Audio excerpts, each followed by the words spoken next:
All right, let's take another crack at this wild ride through the world of hidden messages and ancient texts. You know how sometimes you think you've cracked a secret code, like figuring out your neighbor's Wi-Fi password? It's always password 1234, isn't it?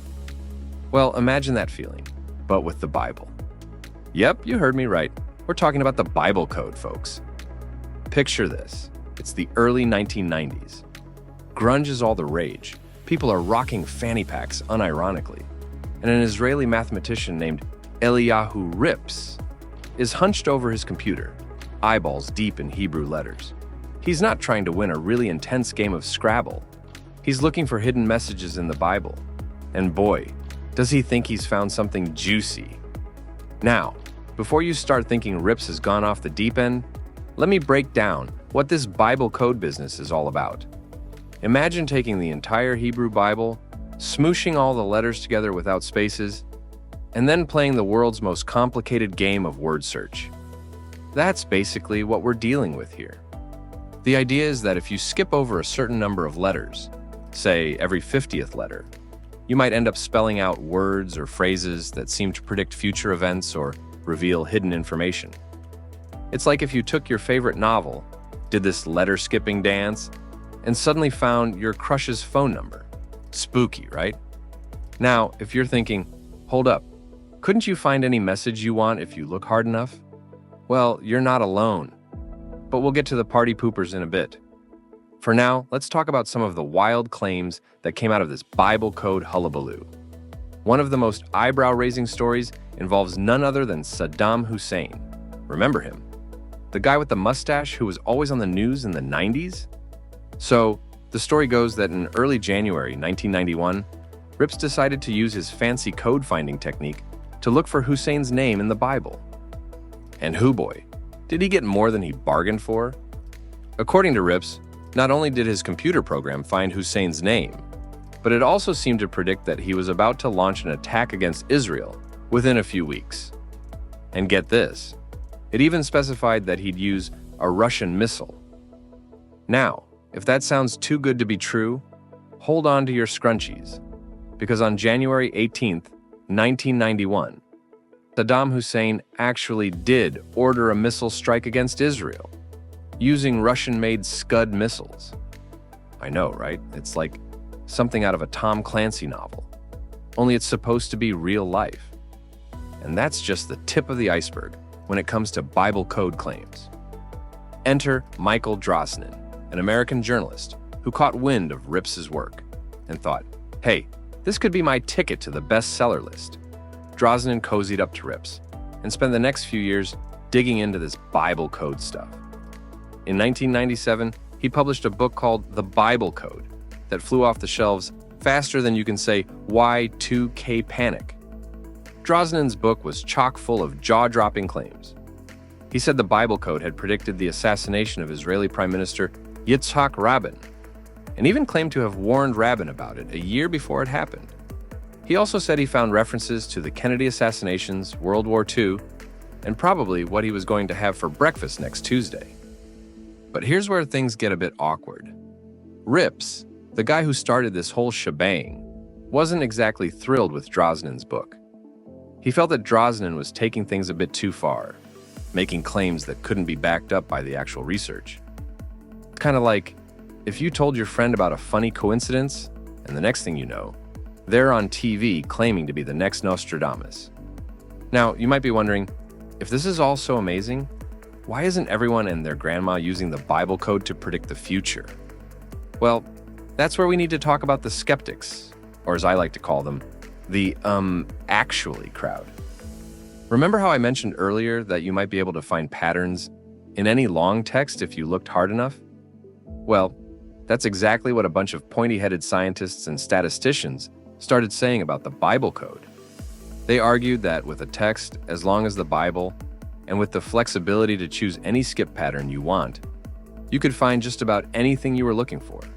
It's like playing I Spy, but you get to make up the rules as you go along. In 1999, a team of statisticians published a paper that basically said, "We tried really hard to find these codes, and we couldn't find squat." They used the same methods that the Bible code fans were using, but they couldn't replicate the results in a way that was statistically significant. In other words, it was about as reliable as using a magic 8-ball to predict the weather. Critics also pointed out that the whole process of finding and interpreting these codes is about as objective as a mother judging her kid's finger painting. It's kind of like looking at clouds. One person might see a bunny, while another sees a fire-breathing dragon. With the Bible code, one researcher might find a prediction about World War II, while another might see a recipe for the perfect matzo ball soup. There's also the sticky issue of which version of the Bible text you're using. The Hebrew Bible has been copied and recopied over thousands of years, and there are slight variations between different versions. Even tiny changes in spelling or letter placement could completely change the results you get when you're looking for these hidden codes. It's like playing telephone, but over the course of a few millennia. To really drive the point home, some clever researchers even showed that you could find similar codes in other books, like War and Peace or Moby Dick. Heck, I bet if you tried hard enough, you could find hidden messages in your grandma's cookie recipe. Actually, that might explain why they're so addictive. But here's the thing. Even with all this scientific skepticism, the idea of the Bible code continues to fascinate people. There's just something irresistible about the notion that an ancient text might contain hidden messages about our modern world. It's like the ultimate cosmic Easter egg hunt. It's not just regular folks who are intrigued either. Some religious groups have actually used the Bible code idea in their outreach efforts. For example, there's a Jewish organization called Aish HaTorah that has used Bible codes as a way to spark interest in traditional Jewish learning. It's like the spiritual equivalent of using a flashy TikTok dance to teach calculus. On the flip side, many religious scholars and leaders aren't too keen on the whole Bible code thing. They argue that it distracts from the actual messages and teachings of the Bible. Some even see it as a modern form of Gnosticism, the idea that there's some special secret knowledge that only a select few can access. It's like claiming you found a secret menu at McDonald's that only the cool kids know about. So where does all this leave us? Well, in the scientific community, the Bible code is pretty much considered as reliable as a chocolate teapot. It's seen as an interesting example of how our brains love to find patterns, even when those patterns might not really mean anything. It's like seeing Jesus on your toast. Neat, but probably not a divine message.